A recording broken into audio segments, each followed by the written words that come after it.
नमस्कार, मैं सचिन। आप देख रहे हैं पंजाब केसरी टीवी। भारत और चीन के बीच लंबे अरसों से चले आ रहे विवाद के बादल थोड़े तो छटे हैं। भारत चीन के बीच लंबे अरसों से चला आ रहा सीमा विवाद अब खत्म होता दिख रहा है।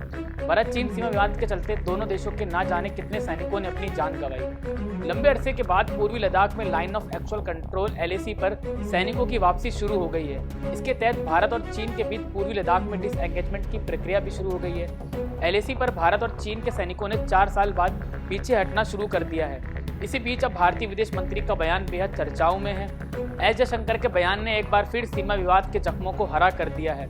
आइए समझते हैं कि हम एस जयशंकर के कौन से बयान की बात कर रहे हैं। दरअसल भारत और चीन ने 2020 में गलवान घाटी में हुई झड़पों से पहले पूर्वी लद्दाख में वास्तविक नियंत्रण रेखा LAC पर पेट्रोलिंग की जो उस व्यवस्था थी उसे बहाल करने पर सहमति जताई है।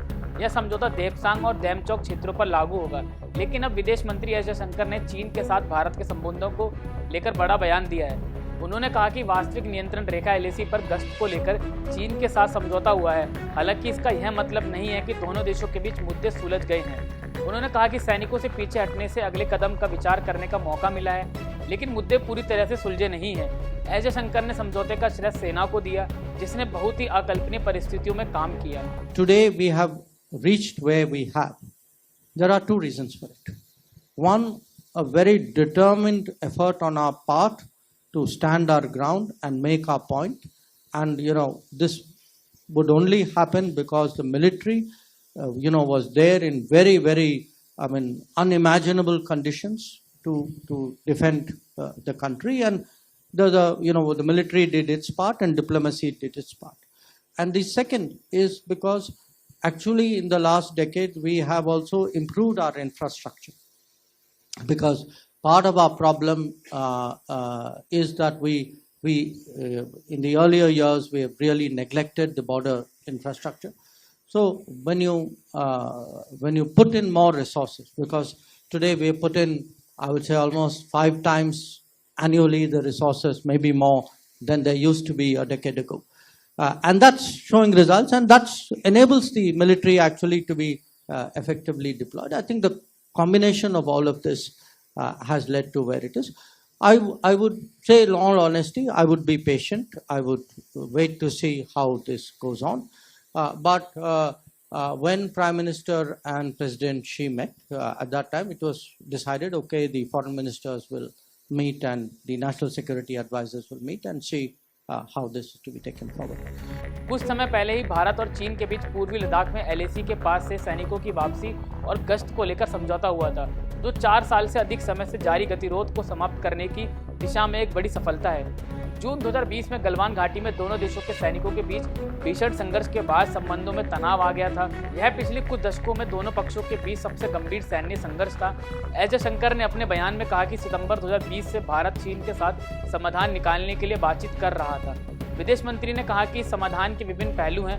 उन्होंने कहा कि सबसे ज़रूरी बात यह है कि सैनिकों को पीछे हटना होगा, क्योंकि वे एक दूसरे के बहुत करीब हैं और कुछ घटित होने की आशंका थी। सेना के साहस से हुआ भारत चीन समझौता। जयशंकर ने पुणे में एक कार्यक्रम के दौरान इस समझौते का श्रेय भारतीय सेना को दिया, जो अकल्पनीय परिस्थितियों में वहीं डटी रही। उन्होंने कहा कि सेना ने अपनी जिम्मेदारी को बखूबी निभाया और कूटनीति भी अपना काम किया। विदेश मंत्री ने आगे कहा कि सैनिकों की वापसी का यह समझौता 21 अक्टूबर को हुआ है, जिसके तहत डेमचौक और देपसांग जैसे क्षेत्रों में गश्त को फिर से आरंभ किया जाएगा। 2020 में गलवान घाटी में भारत और चीन के सैनिकों के बीच हिंसक झड़प हुई थी, जिसमें 20 भारतीय जवान शहीद हो गए थे। इसके बाद से ही दोनों देशों के बीच तनाव काफी बढ़ गया था। उस समय चीन ने सीमा पर अपने सैनिकों की संख्या बढ़ाई थी, जिसके जवाब में भारत ने भी समान संख्या में सैनिक तैनात किए थे। अभी समझौते के बाद उम्मीद है कि सीमा पर स्थिति में सुधार आएगा और शांति बहाल होगी। इस समझौते के तहत अब आगे क्या? इस समझौते के तहत दोनों देशों ने 63 पेट्रोलिंग पॉइंट्स पर पेट्रोलिंग शुरू करने पर सहमति जताई है। इसमें पैंगोंग झील के उत्तरी हिस्से में फिंगर 8 तक पेट्रोलिंग बहाल की जाएगी। यहाँ भारतीय सैनिक अब फिंगर 4 तक जा सकेंगे।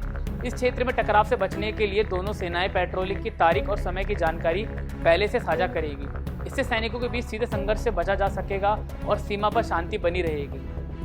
बहरहाल भारत और चीन ने सीमा पर अप्रैल 2020 की स्थिति को बहाल करने पर अब सहमति जताई है। इसका मतलब है कि चीनी सैनिक उन इलाकों से पीछे हटेंगे जहां उन्होंने अवैध कब्जा किया हुआ था।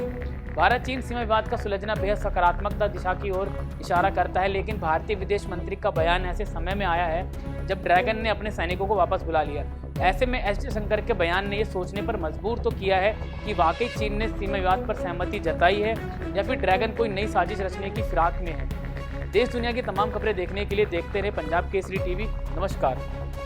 हमसे जुड़े रहने के लिए हमारे YouTube चैनल को सब्सक्राइब करें और नई वीडियो की नोटिफिकेशन के लिए बेल आइकॉन को दबाएं।